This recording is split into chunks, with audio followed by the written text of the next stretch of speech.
Asahan natin malamig na gabi pa rin ang mararanasan sa mga susunod na araw sa pag-iral nga yan ng Northeast Monsoon, habang shearline ang magdadala naman ng maulap na kalangitan na may kalat-kalat na mga pag-ulan.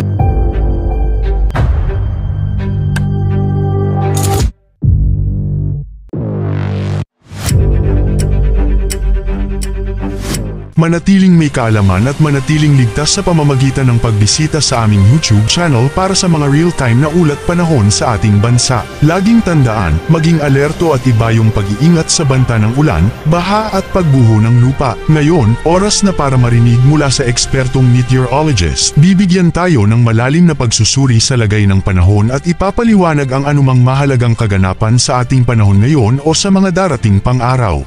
Dito naman sa Palawan, Visayas at Mindanao, makikita natin ang pag-iral pa rin ng Northeast Monsoon. Sa may bahagi ng Palawan, magdadala ito ng mga isolated light rains, habang sa bahagi naman ng Eastern Visayas at itong bahagi ng Panay Island, asahan naman natin yung mga kalat-kalat na mga pag-ulan, pagkulog at maulap na kalangitan. Isolated rain showers and thunderstorms naman sa nalabing bahagi ng Kabisayan, itong Central Visayas. Malaking bahagi din ng Mindanao ay makararanas ng mga pulupulong pag-ulan, pagkulog, dulot naman yan ng easterlies at mga localized thunderstorms. Ang hanging amihan na magdadala pa rin ng mga isolated o pulupulong mahihinang pag-ulan, partikular na sa ilang bahagi ng Luzon, at posible din ang mga pag-ulan partikular na dito sa may bahagi naman ng Cordillera, Cagayan Valley kasama ang Aurora at Quezon. Inaasahan natin ang maulap na kalangitan na may kalat-kalat na mga pag-ulan, pagkulog sa may bahagi naman ng Bicol Region kasama itong bahagi ng Romblon. Asahan natin malamig na gabi pa rin ang mararanasan sa mga susunod na araw sa pag-iral nga yan ng Northeast Monsoon o hanging amihan, lalong-lalo na sa Luzon at sa Visayas. Sa ngayon din, base sa ating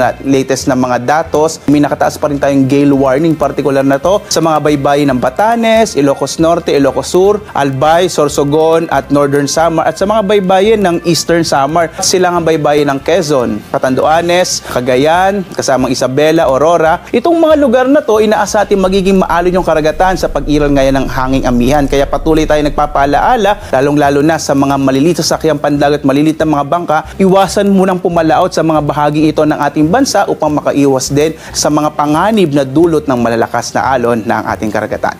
Ngayon, malalaman naman natin ang lagay ng panahon sa mga susunod o darating pang araw. Bago mo ipagpatuloy, huwag kalimutang mag-subscribe at pindutin ang notification bell para lagi kang updated sa ulat panahon sa ating bansa. Huwag mo ring kalimutang ibahagi ang video na ito para makatulong o malaman ng iba pang kababayan natin ang lagay ng panahon sa ating bansa. Narito naman natin nasa ang panahon sa mga susunod na araw. Dito sa Kabisayaan, iiral din ang hanging amihan sa may bahagi ng Metro Cebu at Iloilo City, habang sa Tacloban, asahan naman yung mga isolated rain showers and thunderstorms pagdating ng araw ng Miyerkules at Huwebes. Yung agwat ng temperatura sa Calayan Island, 25 to 32 degrees Celsius. Sa Puerto Princesa, 26 to 32 degrees Celsius. Sa Cebu, 25 to 30 degrees Celsius. Gayon din yung temperatura sa Iloilo hanggang 30 degrees Celsius. 24 to 31 degrees Celsius naman sa may bahagi ng Tacloban. Dito sa Luzon, inaasahan natin ang patuloy na pag-iral ng hanging amihan. Kaya enjoy pa rin natin yung malamig na temperatura lalo na sa gabi. Sa Legazpi naman, magiging maulap pa rin yung kalangitan. Pero hanggang pagdating ng araw ng Huwebes, medyo magiging maaliwalas na yung panahon. Medyo malamig na gabi ang ating inaasahan. Kung saan yung agwat ng temperatura sa Lawag na sa 20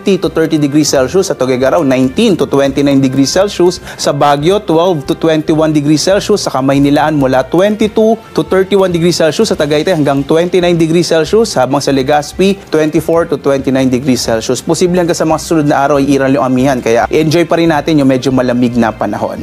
At dito sa Mindanao ay makikita natin generally fair weather sa susunod na 3 araw, pero posible pa rin yung mga isolated rain showers and thunderstorms, lalong-lalo na sa may silangang bahagi ng Mindanao, yung area ng Caraga at Davao Region. Posible pa rin yung mga pag-ulan, lalo't umiiral yung easterlies at mga localized thunderstorms. Yung agwat ng temperatura sa Zamboanga ay 24 to 32 degrees Celsius. Sa Cagayan de Oro, 25 to 31 degrees Celsius, habang sa Davao, nasa 23 to 32 degrees Celsius. Yan muna ang ating weather update ngayon. Sana ay nakita ninyo ang broadcast na ito na nagbibigay kaalaman at kapaki-pakinabang. Maraming salamat sa DOST Pag-asa sa pagbabahagi ng kanilang mahalagang insight o ulat panahon.